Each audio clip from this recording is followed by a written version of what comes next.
Well, good morning everybody and welcome to Glamour on a Budget. So, I'm Stephen Jones and this morning I'm going to illuminate my little hat first of all. Are we on? Are we on? Yes. Yeah. Basically this is how to trim your hat with fresh flowers, which is a rather nice thing to do at this time of year when everything's a bit dried and frosty. But first of all, I'm going to show you how to do a fantastic Christmas flower arrangement. For me anyway, flower arranging and millinery are sort of the same things. They're sort of ridiculous, ephemeral, and great fun. First of all, the most essential ingredient, I have to say, in doing anything like that, including millinery, is have a Divine Bloody Mary, as you can see here maybe. Let me just have a little sip, see how it is.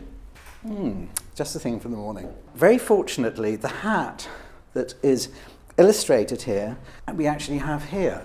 This hat's called Triple Vision, and I will ask my lovely friend, Princess Julia, to come and model it. It's very gorgeous, especially slightly veiled today. Julia was in it wasn't a drinking contest, was it, yesterday? No, it was just a sampling of cocktails. Right. Thank you. Go Thank back to the you. lovely, thank you for the gorgeous music. Thank you. So, what I have to do is get ready for this. So, I'm just going to take this on. In millinery every day, I always wear an apron, and then today's going to be no exception. I'm just going to take my hat off. Because actually, if you're making a hat or doing anything, you can't really wear a hat at the same time. I just find it all confusing.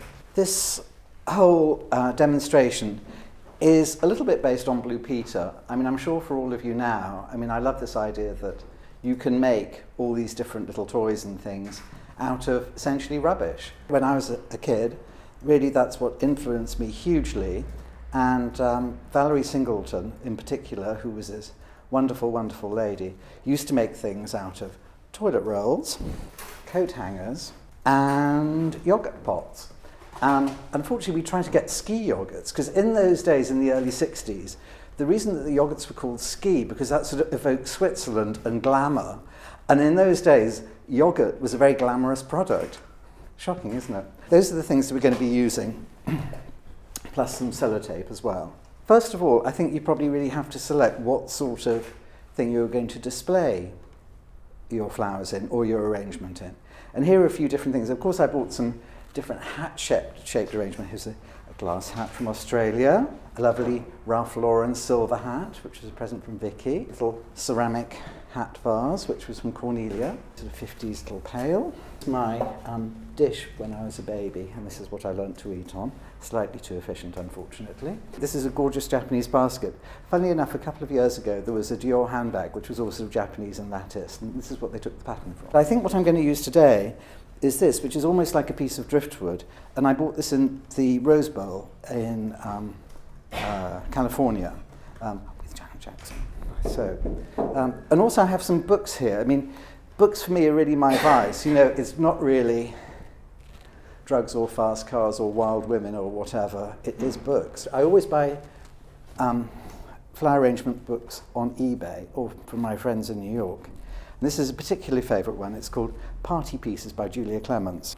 You see how to do sort of entertaining with champagne. This is a flower arrangement to go on a TV. I have to say my absolute favourite is this sort of slightly erotic arrangement here of a marrow with daisies, which is quite fantastic. I love that one. Another fantastic book, which actually based part of my this summer's collection on, it's called New Horizons in Flower Arrangement. It had this fantastic picture of bits of dried wood with this man playing a pipe, and obviously this is supposed to look like snakes coming up or something.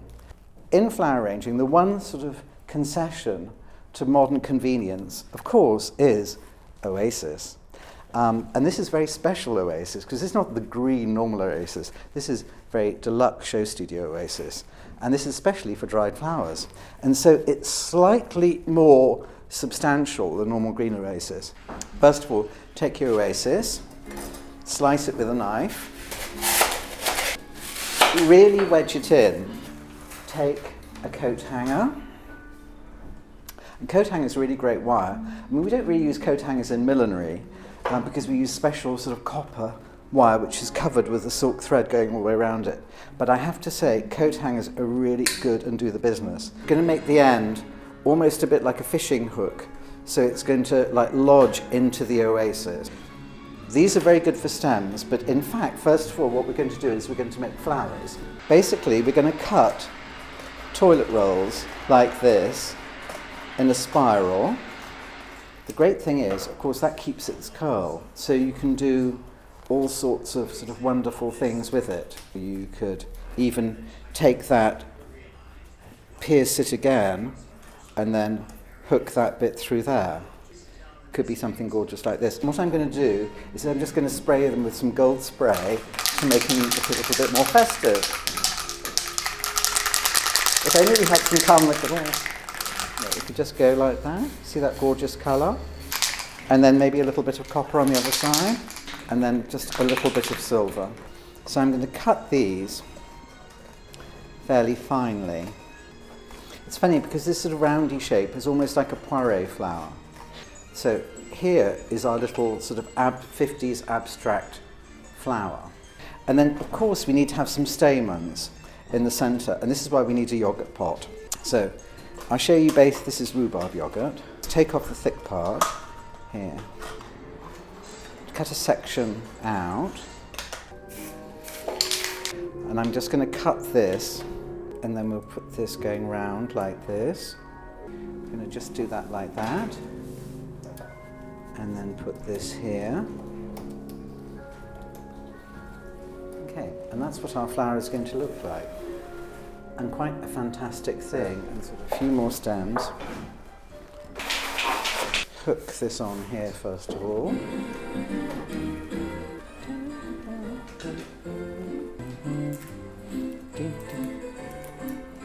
And I'm going to cut some leaves too. So obviously these should be thicker, but I'm just going to pin that using a hair grip into the oasis. Nothing like a hair grip. Solve the world's problems, if you ask me. Is this Mrs. Mills, Julia? Yes.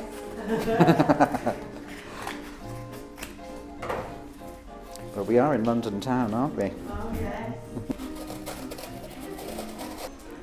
So this is more of a, sort of a bud almost. A little bit of sellotape. This is where I cut my hand off.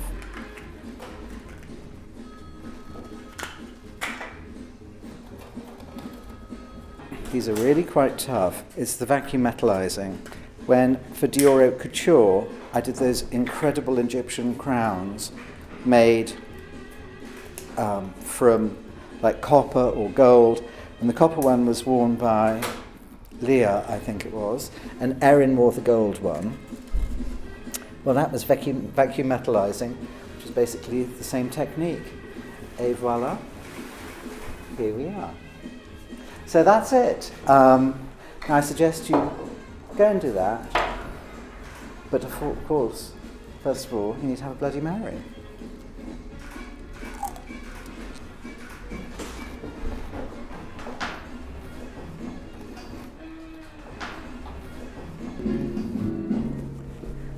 Well, the first question that I'd like to ask, which I think is quite appropriate for this session, is when you're dry on ideas, what do you turn to keep ideas flowing?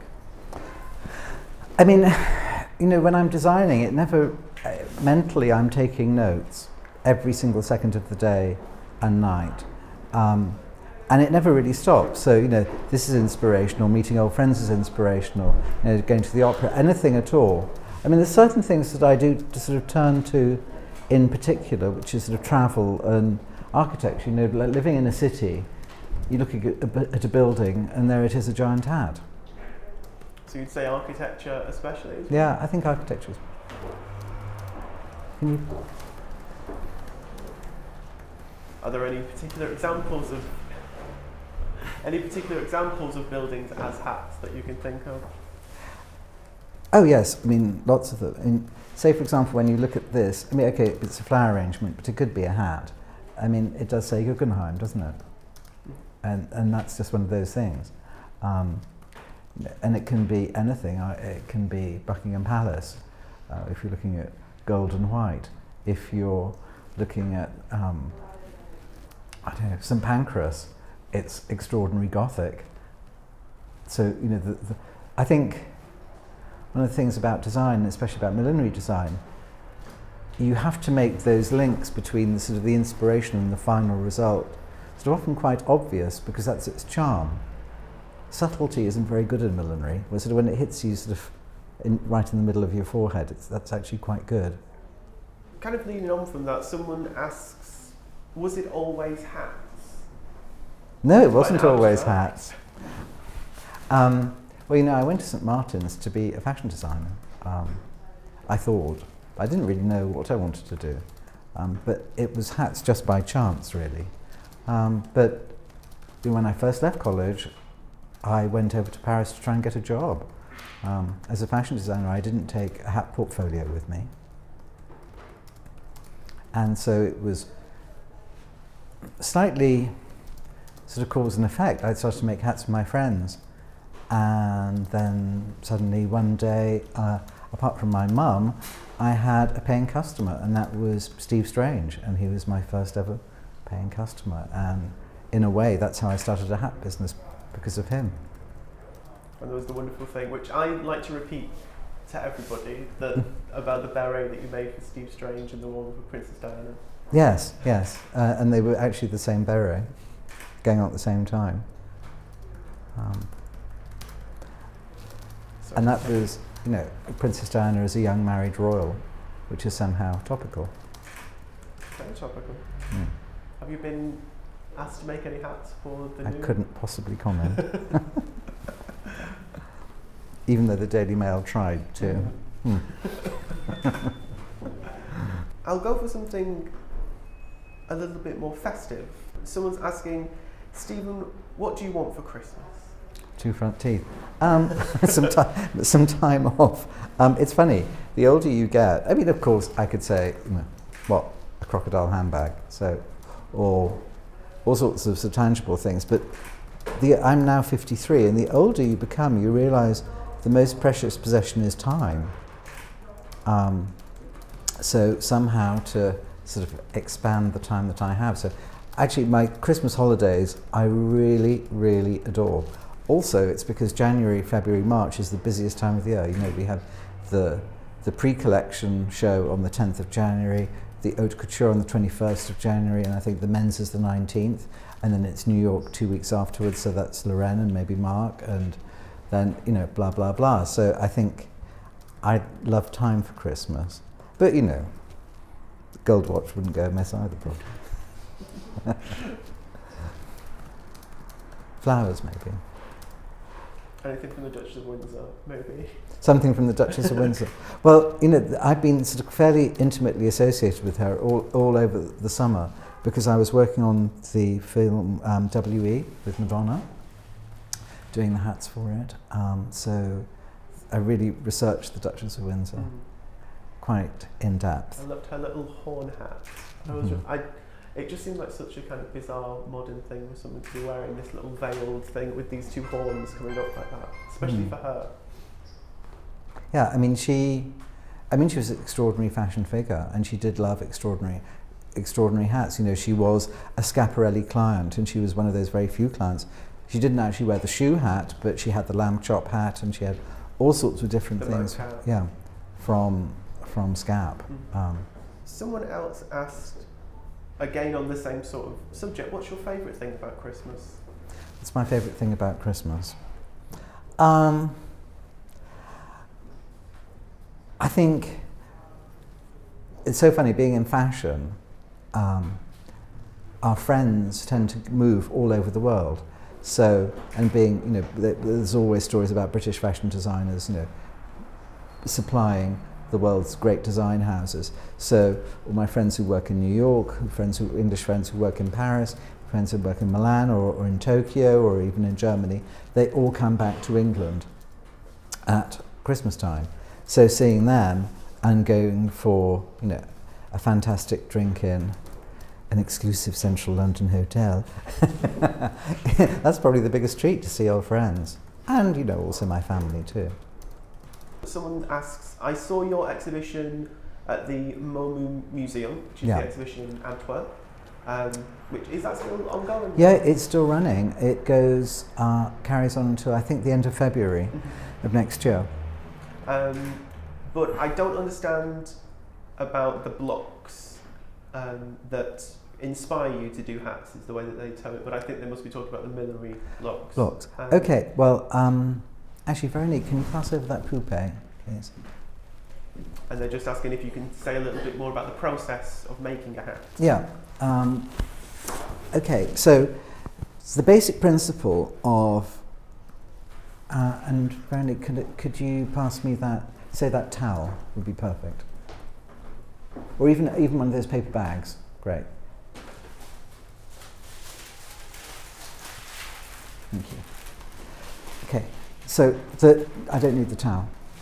So, for example, the main thing about millinery is that you're trying to make a 2D fabric. Say this is a fabric, this is a paper bag. A 2D fabric, 3D. So what you're doing is you're taking that and you're sort of moulding it over a shape. But you can see when you do that, you get all these extra bits that you don't want. That's because you're sort of forming something from 2D into 3D. Now the main technique of millinery is that you're stretching something over a form, whether this form is a poupée, a millinery head, which is our equivalent of a Stockman, or a wooden block, or a pie dish, or whatever, or something made out of styrofoam. I mean, it doesn't really matter. And you're stretching it, and it's staying in that shape. That's what gives the shape of a hat. And wooden hat blocks, or metal hat blocks, are very much the same thing as shoe lasts. They're a form of the hat that you want, which you sort of probably steam, or you put stiffener on the fabric or something to keep it to hold into shape. And hat blocks you can get from lots of different places. You can either get them made new, or they're absolutely a favourite thing at car boot sales or antique shops, because they always make charming room accessories, you see. I mean, I love them to make hats out of. But you could, so say for example, I'm looking at the suitcase over here, and you could just use the corner of the suitcase to make a hat over as well, because it is a form. And that's the basic principle how you make hats. Of course, it's about all sorts of different things as well. In the MoMu exhibition, there is a certain series of studies about hat blocks, and also in the other exhibition, which is running at the moment, it's going to go to New York next time, but the V&A Museum, that's got the whole series of wooden blocks, like from the beginning of a piece of wood through to it being shaved and planed, and then all finished, and then a half-made hat and a completely made hat. Fantastic. Have you become more confident in your design style now than you were before? Interesting thing, confidence. Yes, in a way you become more confident, but you also know about what can go wrong, which is the same for everything. You know, it's the same for Nick Knight. When we started off, you just go and do it, and you think, you've got this new fantastic way. You're not really aware of all the pitfalls. But I think that, I am more confident in a way. However, yesterday when I was trying hats on in Paris for a men's fitting, I don't know if it's going to work. I mean, every day is like day one. You just hope. And Julia, when you're DJing, you don't really ever get used to it, do you? No, and that's what's really quite exciting, that there's a challenge involved, which is the thing that sort of spurs you on, actually. You're always learning. There's always a learning process, and there's always a different way of looking at something. Learning, first time for everything. Okay, I'm just going to pull one more question up, because I'm aware that we still have budget glamour to be showcased. And why glamour? I mean, when I say glamour, I don't know, that's the purpose of fashion, I think. Make you feel fabulous and glamorous. Lots of other things can be about negativity or, non-fabulous things, but that's one thing that fashion does really, really well. It can make you feel good, and sort of a ultimate feeling good is an element of glamour to make you feel special. And if it doesn't cost much money, well, fantastic. The final question we've got is, what's the best advice you've ever been given?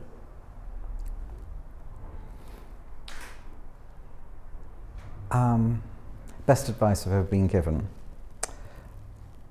I mean, it's difficult to sort of separate it down to like a few little words. I mean, there's certain things like don't look before you leap, which I was told once. But I think talking about how much you have to love what you do, that was probably the best advice. I remember this lady called Shirley Hex who taught me how to make hats. She said, Stephen, if you're going to be a success in hats, you have to really love it. You have to love it so when at 5 o'clock in the morning, when you've unpicked something or remade something or you're so tired that you still love it then and you don't, there's not one bone in your body that resents it.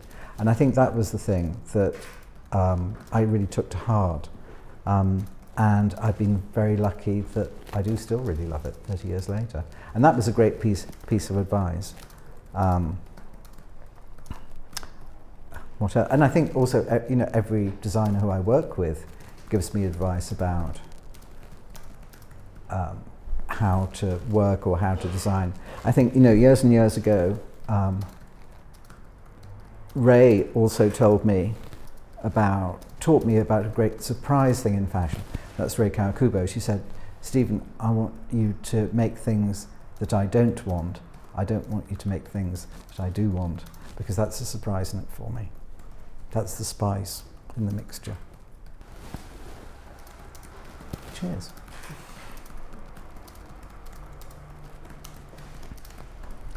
Gorgeous Perrier Jouet champagne. Glamour on a budget. The next thing I'd like to show you how to do is how to trim your hat with fresh flowers. This is the second time that I've done this. The first time I did it was at Port Eliot Literary Festival during the summer. My model that day was the lovely Michael Howells. Today it's Laura. When you have flowers sort of put onto a hat, that's the opposite thing that they have. They always go too dense because you're trying to wrap them together or wire them together. Now, again, our secret trick for this is a wire coat hanger. So, you take a piece of wire. Now, what I have is I just bought this simple felt shape from work. And it could be anything. It could be a baseball cap, it could be a straw hat, it could be anything at all. This is how to do a fantastic trim. Oops. Often people say, well, Stephen, what's your style? And in a funny way, I never really know what my own style is, but one of the things I know I am good at is trimming. Now, when I was a little boy, my mother used to drag me round National Trust houses. She introduced me to the paintings of Hogarth. And within Hogarth's paintings are always a thing called the Hogarth line, which is basically sort of an S shape or a sinuous shape in rhythm going across the picture. And what that does is that breaks up bulk in solidity. What I'm doing now is I'm making the Hogarth line out of a piece of wire, because this is going to be the shape of the trim that we're making. This is probably going to go across the hat like that. If you had flowers like this, how on earth would you attach them? I think I'm going to cut here. Here could work quite well. Maybe these hips, piece of wire here. Let's just measure how long we need. We probably want it to extend there and to here. So I think I'm going to trim some of this wire off here. I'm using this wire, which is essentially fuse wire. Just cut these a little bit shorter and then start wiring my branch. One of the things about this is you need to do it really tight and put this. I think we need to probably bring this down, or maybe some more thistles. Then around and around. And then the beautiful anemones. And things tend to look better when they're bunched as well. Trim these off, the stems. Here, so that's making, all quite a nice shape. A bit of colour coming in here. So these come on here. What would be quite nice here is to mix the roses with some rose hips that's turning. So,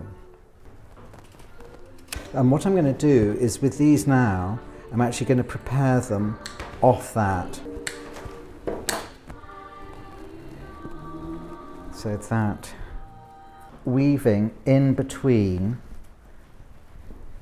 the greenery. It's funny, when you're making a hat, this is, you know, the sort of techniques we use all the time. And years ago, florists did used to do wired flower arrangements, but that's completely unfashionable now. That's also, as well, how we would apply that to the hat. So what I'm just going to do here, I'm going to mark where the branch has got to be attached to the hat.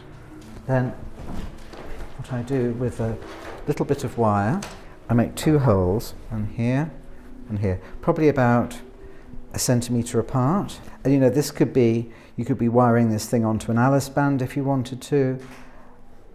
You know, you could actually be putting it in the lapel. And then I take some of the thinner wire, just cut 2 little short pieces, and then I have to do this sitting down. Basically, you make a thing like a hairpin. That comes over the branch and through the little holes. You just turn the hat over like this and twist this in. Always is such a fiddly thing to do. Especially when you haven't got your glasses on. And that really shouldn't be sticking out there. But I don't mind it. Now the great thing about this, you take the pins out, is that'll stay like that, and you would never ever be able to pin flowers on your hat, ever. But because it's all wired up on the little branch beforehand, you can. So what I'd like to do is ask the lovely Laura to come on. So actually, could you stand up for a second? I just want to see your fantastic Galliano outfit. She's a little taller than me. Pan up. Especially, those are fantastic shoes too. Love those shoes. Are they comfortable? Yes, sort of. But you wouldn't run for a bus in them. Now, if you want to sit down, because I can't get you up there, and I'm going to put the berry on you, and I'm going to take your hair away from the side, and then this has got an elastic in, which is a great trick. Pull your hair through here. Always, you know, when you're putting hats on with hair, there's always a point where you need to take some hair away. Like, for example, I've just pushed that back because it's all a bit too much with the branch of the flowers coming down and the hair. But here, it's gorgeous. And what I love as well is, see, before it was a very clean shape, and now the flowers have made it sort of go a bit more dented, but it sort of goes with the softness of the outfit. But I think that looks lovely.